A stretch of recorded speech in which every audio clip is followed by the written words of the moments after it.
বিসমিল্লাহির রহমানির রহিম। আজকে আমার ৫ নম্বর ওয়ার্ডে ছাত্রদল, যুবদল, বিএনপির সর্বস্তরের নেতৃবৃন্দ আমাদের এই অনুষ্ঠানে আসবেন। আজকে বিকাল আমাদের ধানের শীষের পক্ষে গাউদিয়া ইউনিয়নের পক্ষ থেকে আমি সাবেক চেয়ারম্যান হিসাবে যথেষ্ট শ্রম দিতেছি এবং প্রত্যেকটা ওয়ার্ডে ওয়ার্ডে যাই আমরা ভোট চাইতেছি এবং প্রত্যেক বাড়িতে বাড়িতে যা উঠান বৈঠক করতেছি।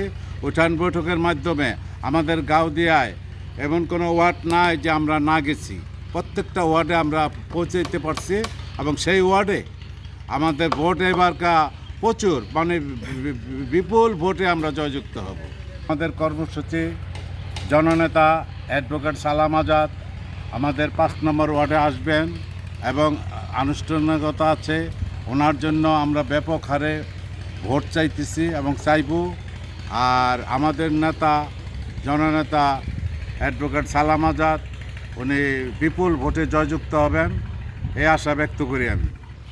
হান আছে যার হাতে, আমরা আছি তার সাথে, এটা হলো মূল কথা। আর এখানে তো আর আমাদের তেমন কোনো প্রতিদ্বন্দ্বী প্রার্থী নাই যে আমাদের সাথে লড়াই তো হইলে একটা ইমেজ আসে, হ্যাঁ, জোরতোরভাবে লাগা যায়। তবে ইনশাল্লাহ আমরা তো এমনিতেই জয়যুক্ত হব। আর ভোটের ব্যাপারটা তো সম্পূর্ণ বললামই।